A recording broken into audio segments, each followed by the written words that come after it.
Hello বন্ধুরা, welcome back to my channel. আমার চ্যানেলে আপনাদের সবাইকে স্বাগত। আশা করি আপনারা সবাই ভালো আছেন। আজ আমি একটা নতুন রেসিপি নিয়ে চলে এলাম। আজকের রেসিপির নাম হলো সর্ষের তরকারি করব ডালের বড়া দিয়ে। এটা মটর ডাল ভিজিয়ে রেখেছিলাম, এবার বেটে লঙ্কা আদা আর একটু লবণ হলুদ দিয়ে বেটে নেবো ডালটাকে। ডাল বাটাটা হয়ে গেছে। এবার একটু ধনে আর জিরে ভেজে নেবো, নিয়ে গুঁড়ো করে নামানোর আগে দিয়ে দেবো।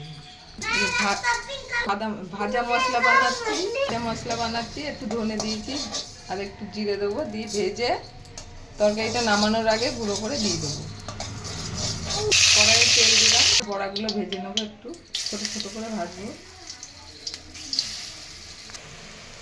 হয়ে গেছে, তুলে নিচ্ছি। ডালের বড়া করেছি, আপনারা যে ডালেরই হোক করে নিতে পারেন। একটু তেল দিলাম কড়াইয়ে, শুকনো লঙ্কা দিলাম দুটো,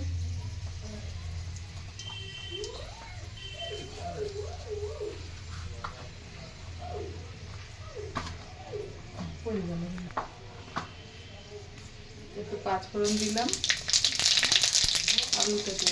আলুগুলো দিয়ে দিলাম।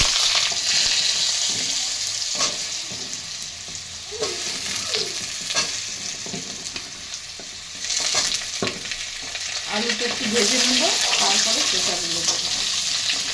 কম খাই শসা দিয়ে কত।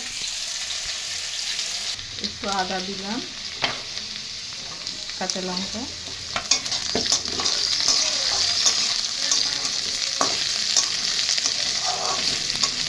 দিয়ে দিলাম।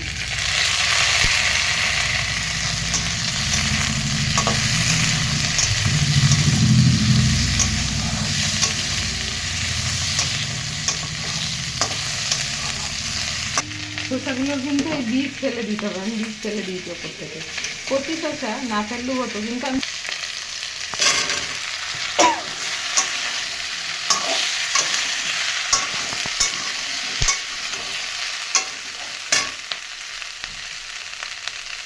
লবণ দিলাম, তেল দিলাম,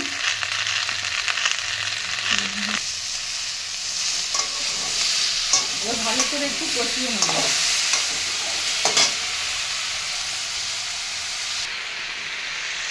তরকারিতে একটু ভালো করে নাড়াচাড়া দিয়ে নেব, আর একটু কষানো হবে।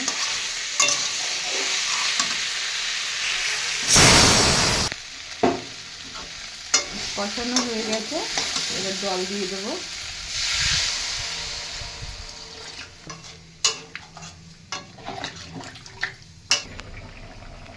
সিদ্ধ হয়ে গেছে, এবার বড়াগুলো আর মশলাটা দিয়ে দেবো।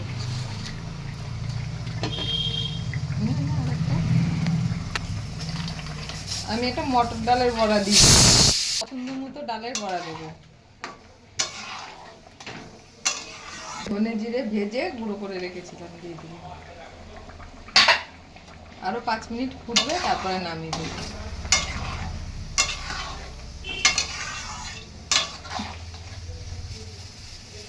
হয়ে গেছে শসা আলু বড়ি দিয়ে তরকারি।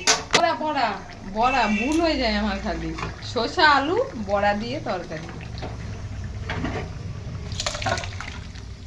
চিংড়ি মাছ দিয়ে করলেও বেশি ভালো লাগবে।